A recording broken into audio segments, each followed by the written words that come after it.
ഒരാഴ്ച വീട് അടച്ചിട്ടതുകൊണ്ട് തന്നെ ഇനി വീട്ടിൽ ചെല്ലുമ്പോൾ നല്ല പണിയായിരിക്കും കേട്ടോ. A to Z അല്ലെങ്കിൽ ഉപ്പ് തൊട്ട് കർപ്പൂരം വരെയുള്ള സാധനങ്ങൾ വാങ്ങി അല്ലെങ്കിൽ ക്ലീനിങ്ങും കാര്യങ്ങളൊക്കെ ആയിട്ട് 2-3 ദിവസം എൻ്റെ അങ്ങനെ പോകും. അപ്പം ഞങ്ങൾ കാസർഗോഡ് എത്തിയിട്ട് തിരിച്ച് പോരുന്ന വഴിക്കാണ് ട്രെൻഡ്സിൽ നല്ല ഓഫർ ഉണ്ടെന്ന് കണ്ട കേട്ടോ. അപ്പോൾ 50% ഓഫ് എന്നൊക്കെ കണ്ടപ്പോൾ എന്നാൽ പിന്നെ ഒന്ന് കയറി നോക്കാമെന്നോർത്തിട്ട് കയറി അത്യാവശ്യ സാധനങ്ങളെല്ലാം വാങ്ങി തിരിച്ചിറങ്ങി. അപ്പോഴാണ് ഞങ്ങൾ ആക്ച്വലി ട്രെയിനിൽ നിന്ന് ഫുഡ് കഴിച്ചിട്ടുണ്ടായിരുന്നു, പക്ഷേ ശ്രീനി ഒന്നും കഴിച്ചിട്ടുണ്ടായിരുന്നില്ല. അപ്പോൾ ആൾക്കൊരു കമ്പനിക്ക് ഞങ്ങൾ കയറി കൂടെ കഴിക്കുകയും ചെയ്തു കേട്ടോ. അത് കഴിഞ്ഞിട്ട് തിരിച്ചു പോരും. ഞങ്ങളൊരു 45 കിലോമീറ്ററോളം ഞങ്ങൾക്ക് ഉള്ളിലേക്ക് പോകുന്നതാണ് വീടെത്തത്തുള്ളൂ. അത്യാവശ്യം ടയേർഡാണ്. പിന്നെ ഞങ്ങൾ അവിടെ ചെന്നിട്ട് വേണം ഇനി പച്ചക്കറികളും എല്ലാ സാധനങ്ങളും വാങ്ങണം കേട്ടോ. ഇനിയിപ്പോൾ വീട്ടിലൊന്നുമില്ല, ഒരാഴ്ചയൊക്കെ അടച്ചിട്ട് അറിയാമല്ലോ.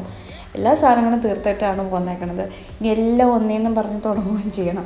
അപ്പോൾ ഇത്ര ഉണ്ടായിരുന്നുള്ളൂ, ചെറിയ വീഡിയോ ആയിരുന്നു. അപ്പോൾ thank you so much, by.